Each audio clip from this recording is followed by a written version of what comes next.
Hello दोस्तों, स्वागत है आपका अपने YouTube channel all in one point में। दोस्तों यहाँ पे हम जो है आपको आज आप पाइपलाइन डिवीजन और रिफाइनरी डिवीजन में जो भी कैंडिडेट का जो रिजल्ट होने वाला है और पाइपलाइन में जो भी कैंडिडेट का यहाँ पे रिजल्ट हो चुका है, वो सारे कैंडिडेट जो है इस वीडियो को पूरा लास्ट तक देखिएगा, क्योंकि दोस्तों यहाँ पे स्किल टेस्ट का मैं एक्सपीरियंस शेयर करने जा रहा हूँ, जो कि IOCL के अंतर्गत आती है। IOCL में दोस्तों यहाँ पे जो है आपको ज़्यादा हार्ड स्किल टेस्ट नहीं होता है। स्किल टेस्ट कहिए या SPPT टेस्ट कहिए या ट्रेड टेस्ट कहिए। दोस्तों यहाँ पे सबसे पहले बात आ जाती है कि तीनों में अंतर क्या होता है। अगर हम बात करते हैं कि तीनों में क्या अंतर है, तो सबसे पहले आप समझिए ट्रेड टेस्ट या स्किल टेस्ट। ट्रेड टेस्ट का मतलब हुआ दोस्तों, ये ITI वालों के लिए होता है, ये डिप्लोमा वालों के लिए ट्रेड टेस्ट नहीं होता है।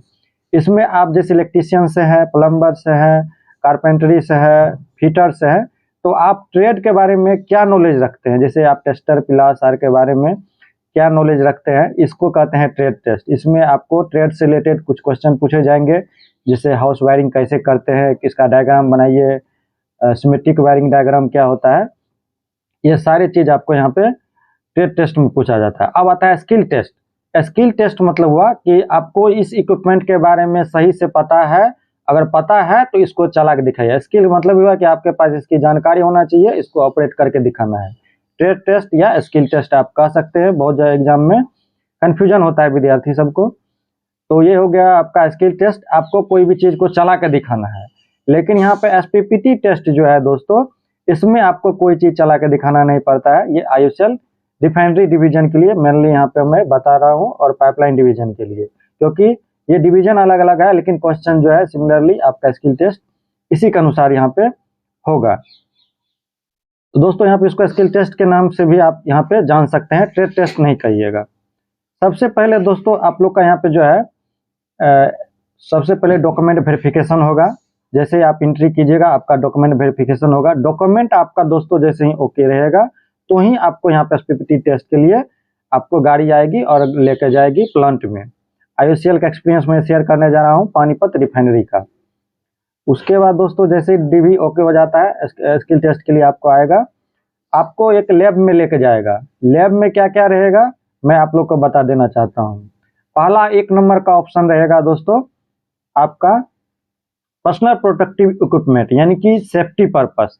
सबसे पहला जो होता है, IOCL जो है तेल रिफाइनरी है, यहाँ पे सब चीज़ डेंजरस होता है, इसलिए आप लोग को यहाँ पे सेफ्टी का सबसे पहला ख्याल रखना पड़ेगा। वहाँ पे सेफ्टी शू के बारे में आपको जानना पड़ेगा, सेफ्टी हेलमेट, सेफ्टी ग्लव्स, उसके बाद जो है फुल बॉडी सेफ्टी जो होता है वो सारा जो है आप लोग को यहाँ पे पूछा जाएगा सेफ्टी के बारे में। उसके बाद दोस्तों आप लोग जैसे ही आगे बढ़िएगा, वहाँ पे सेफ्टी सूट रखा रहेगा। सेफ्टी सूट के बारे में भी पूछा जाएगा, इसका कितना हाइट से है, कितना पे पहनते हैं, ये सारा चीज़ आपको पूछा जाएगा। उसके बाद दोस्तों जैसे आगे बढ़िएगा, तो आपको यहाँ पे कुछ इक्विपमेंट जो है रखा हुआ है उसके बारे में। अब दोस्तों जैसे ही आप टेबल के पास पहुँचिएगा, वहाँ पे 2-3 रहेंगे जो कि आपसे सवाल करेंगे। आपको जो है वहाँ पे बैठने के लिए कहा जाएगा, बैठिएगा, ठीक है।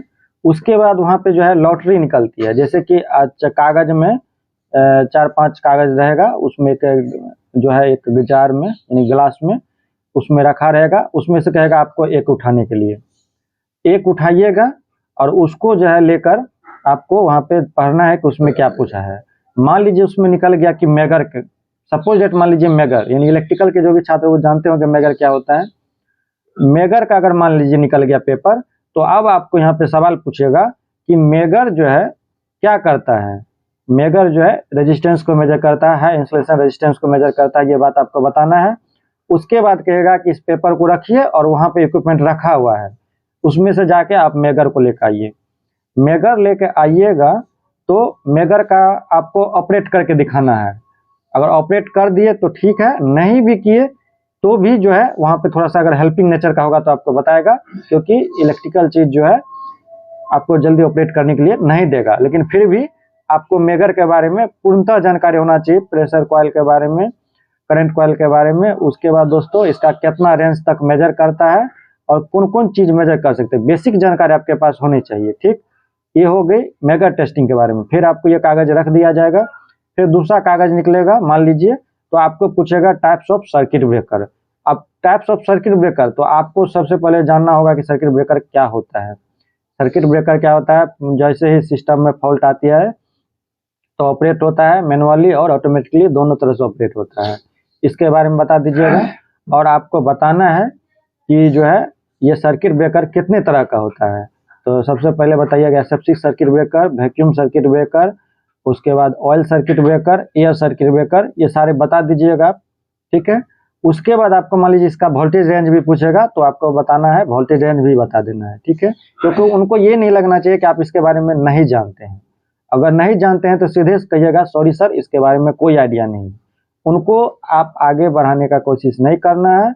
आपको उसके जो उससे आपसे ज़्यादा नॉलेज, वो आपको जानना चाहता है कि आपको ये चीज़ अगर ऑपरेशन करने के लिए दिया जाएगा तो क्या इसके बारे में कुछ भी नॉलेज है। अगर नॉलेज है तो ही ना आप ऑपरेट कीजिएगा, वहाँ का जेई बनिएगा, ठीक है। मान लीजिए आपको सर्किट ब्रेकर के बारे में सब चीज़ पूछ दिया जाए, अगर बाय इन केस ऐसा होता है तो आपको कह देगा कि वहाँ सर्किट ब्रेकर रखा हुआ है, पहचान करके आओ। ये कौन है, वीसीबी है यानी वैक्यूम सर्किट ब्रेकर है कि एसीबी है। तो मैं आप लोग को यहाँ पे बता देना चाहता हूँ, जो आईओसीएल में है वो आपका वीसीबी रहता है, जो कि 6.6 केवी तक यूज होता है। और आपका एयर सर्किट ब्रेकर होता है जो कि आपका नॉर्मल वोल्टेज लगभग 11 के, मतलब कि 11 केवी से नीचे जितना भी होता है वह air circuit, generally air circuit breaker ही होता है। और वीसीबी जब एचटी मोटर आएगी तब वहाँ पे वीसीबी का प्रयोग करते हैं, ये आपको बता देना है। अब मान लीजिए तीसरा आया, तीसरा लेटर निकला तो उसमें आपको पूछेगा टाइप्स ऑफ फ्यूज। फ्यूज के बारे में बताइए, तो आपको बता देना है सिंपली फ्यूज क्या करता है, फ्यूज का क्या काम होता है। उसके बाद इसका टाइप्स जैसे एचआरसी फ्यूज, कार्टेज फ्यूज, उसके बाद दोस्तों रिवायरबल फ्यूज। फ्यूज के बारे में आपको डिटेल से जानकारी, बेसिक जानकारी आपको होना ही चाहिए, क्योंकि ये क्वालिफाइंग नेचर का है। अगर वो पास करेंगे तो ही आप लोग वहाँ पे जो है जानकारी सही से आपका रिजल्ट, अगर मान लीजिए 70 भी नंबर है, 75 भी नंबर है, तो भी आप लोग का नहीं होगा, क्योंकि स्किल टेस्ट क्वालिफाइंग नेचर का है। वो अगर सेटिस्फाइड हो गए तो भी जो है, तो ही जो है आप लोग का आगे कार्रवाई होगा। वैसे दोस्तों आप लोग को हर एक चीज़ के बारे में जानकारी होना चाहिए। तो यहाँ पे 3 चीज़ के बारे में हो गया।